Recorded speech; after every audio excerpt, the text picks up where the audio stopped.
I'm here at Foakes Hall in Dunmow, where we're about to launch the Rivers film and hear from some wonderful speakers. Hope and rage, the two sort of twin engines, I guess, of most activists' lives. What gives me rage? Well, apart from menopause, which actually is connected to my love of rivers, because swimming is one of the ways I cope with the ravages of menopause. And so many swimmers, so many women swimmers, of which there are legion, are becoming activists.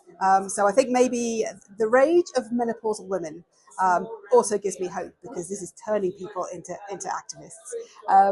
And the hope comes from the subject itself, from the ability of water to heal itself, to be cleansed as it passes through the hydrological cycle, but also to heal us and to heal the habitats that it flows through.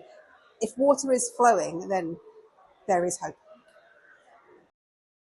So what makes me hopeful about the future of chalk streams? Well, I do believe that we've been through the worst. I think that probably the late 80s, early 90s was the nadir of their condition in terms of unfettered dredging, unfettered abstraction, water quality issues, heavy eutrophication from agricultural fertilizer. It doesn't feel like that often, especially when you see the sort of disaster stories, rivers like the Windrush, where things, or the Wye, where things have genuinely got worse. But in many places, things are slowly getting better.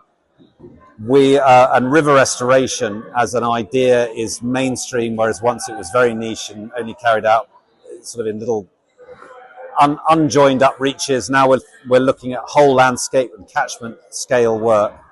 So I feel optimistic a lot of the time, and I try to make myself optimistic. What makes me pessimistic is that it's a long uphill struggle.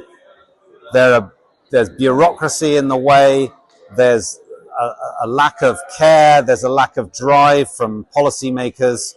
The government launches initiatives and then gives up on initiatives. That's what happened with the Chalk Stream Restoration Pack. I'm always conscious that it's 3 steps forward, 2 steps back, 2.5 steps back sometimes, and maybe even 2.9 steps back.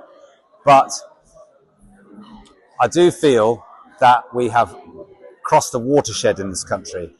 And just the number of people here this evening shows, if you'd held this meeting 30 years ago, there would have been 5 people in the room. There's now 100 people in the room, and that makes me optimistic.